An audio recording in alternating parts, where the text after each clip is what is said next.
Well, ladies and gentlemen, welcome back to the Three Technique, the college football podcast at the intersection of the X's and O's and the Jimmies and the Joes.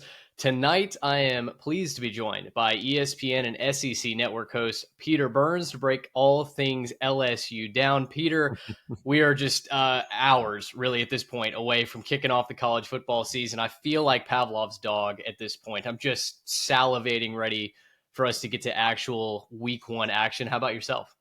I hate the month of August, Mitch, because we're so close yet so far. It's like we're on like mile 25 of the marathon. We're like, just get us to the damn finish line. So, no, man, I feel you at that point because for us in studio, we've been talking about it. We've been talking about the X's and O's and the Jimmies and Joes. It feels like ad nauseum. And even though as much as we've talked about it, as much as we broke it down, we're still in the dark about so much right now. I mean, this arguably is the most open-ended year we've ever had, where there's probably 30 teams that could probably get actually into the college football playoff. There's probably 5 teams that could actually win the SEC championship, and I don't think we've ever had it, this great of a field, to be honest. Yeah, it feels like the talent continues to disperse, the parity Yep. continues to grow, and obviously that's great for us in the offseason because it does give us something to talk about. But boy, when you get this close, all of that starts to fade to the background, and I'm ready to put the helmets on and start slapping pads. With that being said, though, one of the darlings of talking season has been your LSU Tigers. The Mm-hmm. pressures on Brian Kelly. Can LSU get over that hump? Can they win a national championship? This is a big year for Kelly Yep. and Baton Rouge. And so as we break down LSU tonight, the first question that I came up with when I was trying to figure out, okay, where do we want to go with this? I want to hear from you. What is the Yep. identity of the LSU Tigers going to be in 2025? I think the identity of LSU football is, I would say, if I had to say one word, aggressive. And it's not only aggressive offensively, which we've known they can do going back to 2019. Then, of course, Jaden Daniels in the Heisman Trophy campaign that he had. Like, they've always been aggressive offensively. The bad part about it is they've lost the LSU style, which won them games back in the day, which is playing great defense. You go back and look at early 2000s, from the time Saban got there to even when Les Miles was there in the first part of Ogeron, this was a defensive-minded program. And frankly, you could say that it had gotten soft over the last couple seasons. So, when I talk to people down in Baton Rouge, they're as high on this defense, and I am as well. Probably almost in maybe the last decade, to be honest with you, because they feel like they have some depth. They feel like they got playmakers, and they feel like they got a coordinator who knows what the hell they're doing right now, and Blake Baker.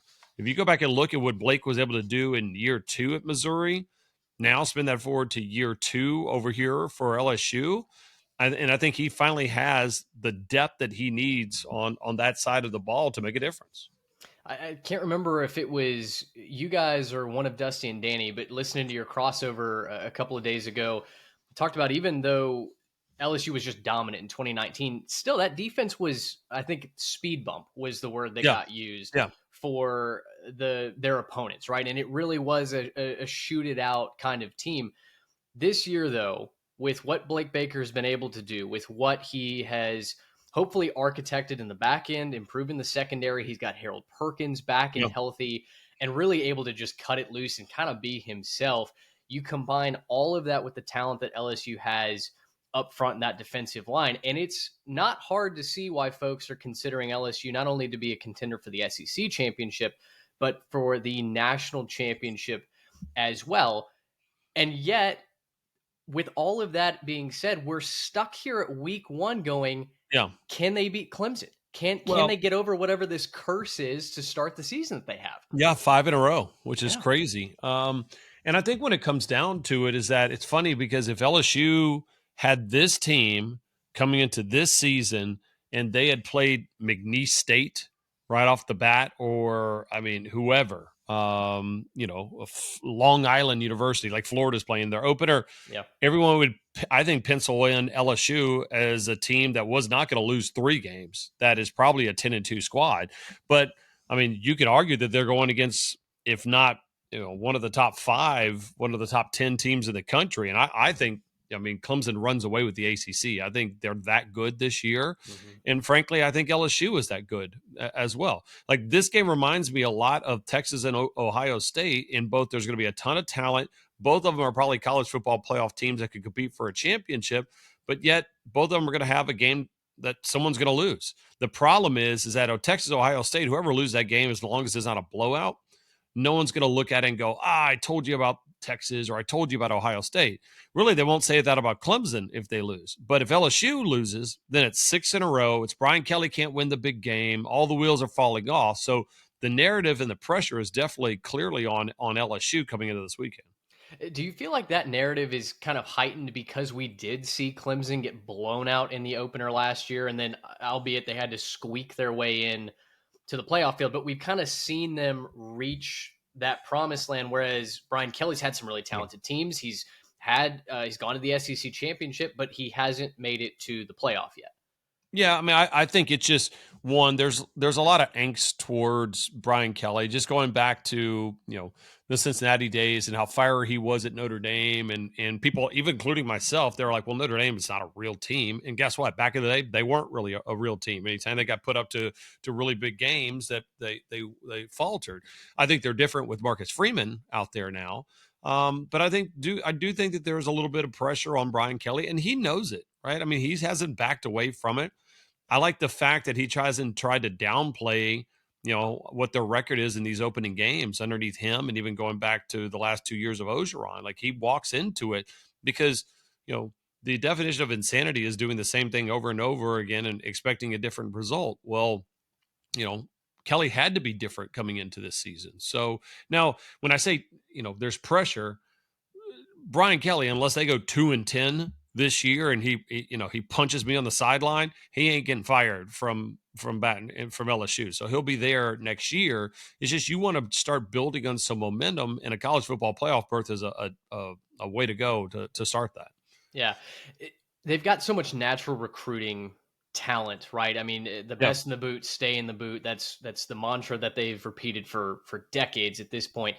But we also saw LSU go to the transfer portal and really use that, and I believe had the top transfer portal class in the country. Really invested some resources there. So talk to me about how this roster is constructed in your mind. Do you feel like this is kind of what the modern national championship contender looks like, with some high school foundation, but then going and getting, high-end transfer portal pieces to complete the roster?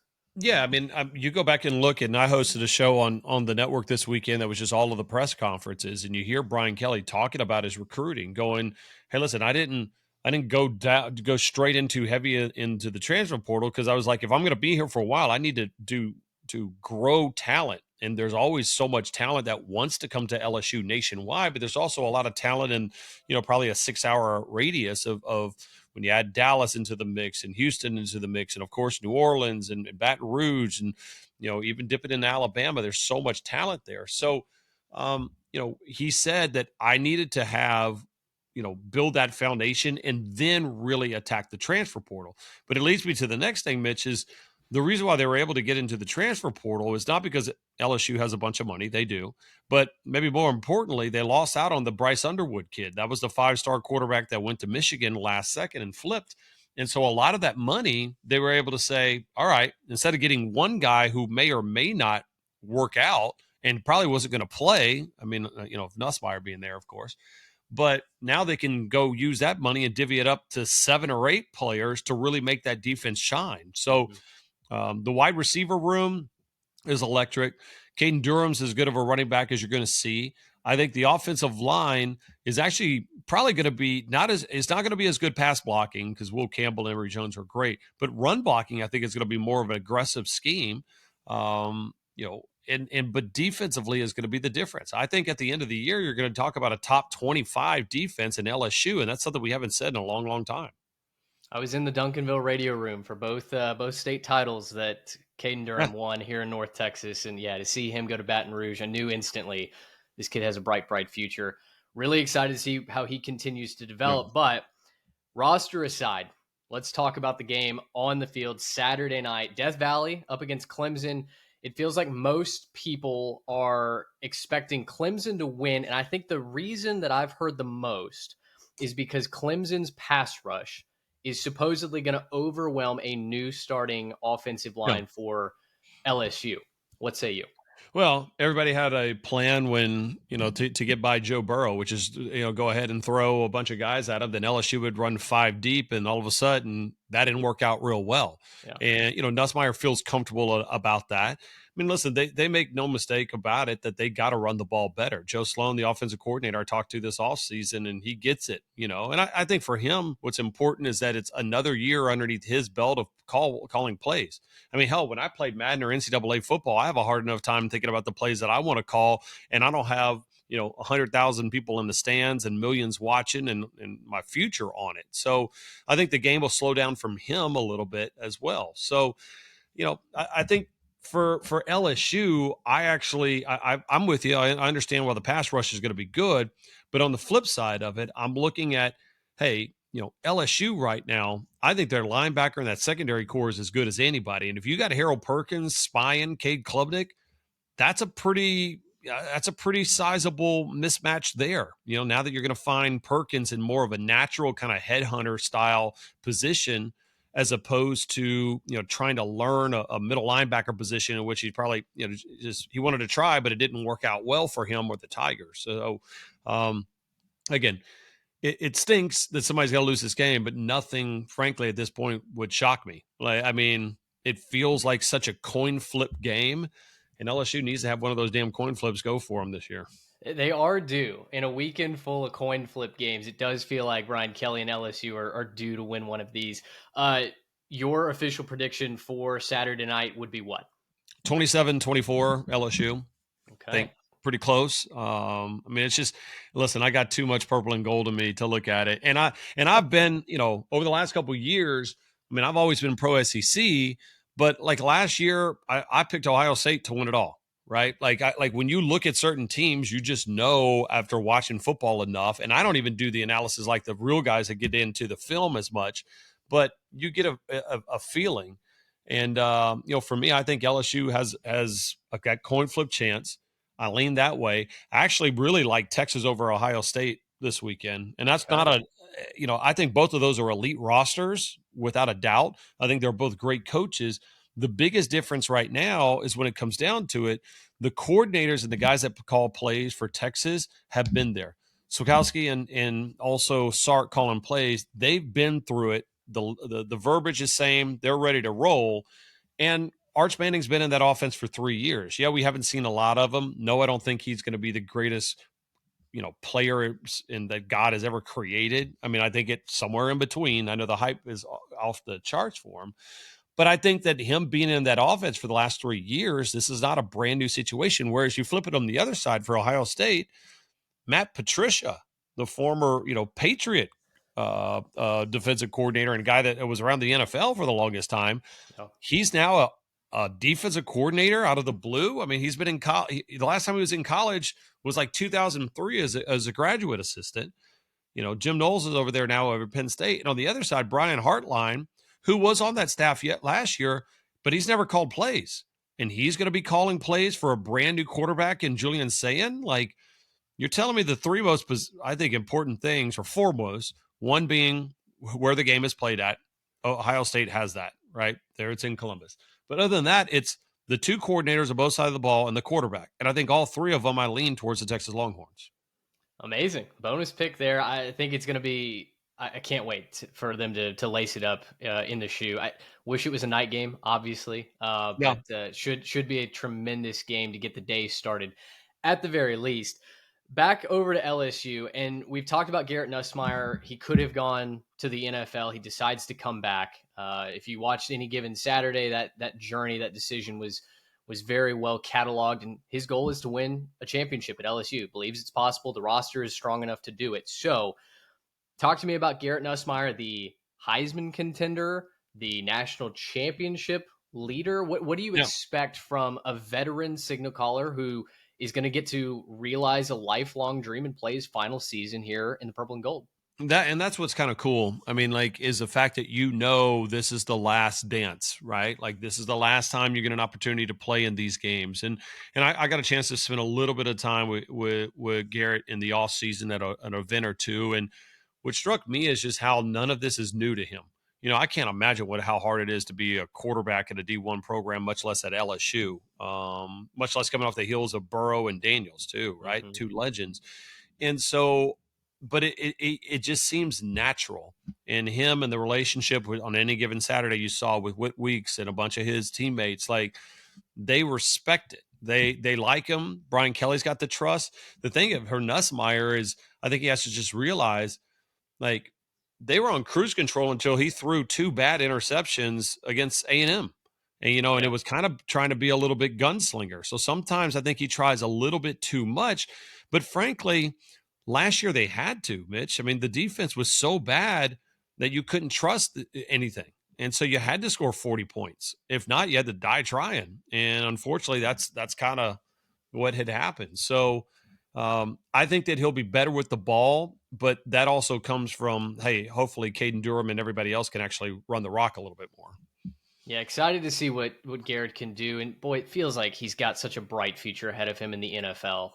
Hard, you can't root against him, right? He's an easy guy to like, easy Yeah. guy to root for, and certainly would be cool to see one of the favored sons get sent off the right way in Baton Rouge. Okay, well, tell me this: at the end of the year, you've built up the roster, you've got the quarterback that can do it. You think they beat Clemson in Week 1? Yeah. What are your season-long expectations for Brian Kelly and this LSU team? College football playoff. I mean, that's why you brought Brian Kelly when you went big game hunting with Scott Woodward, and that's what they got. And I think that, you know, BK behind the scenes has done a really good job of bringing some continuity and non-chaos uniformity, almost like a CEO and structure to that program. I mean, think about the two other people that won national championships out of Saban.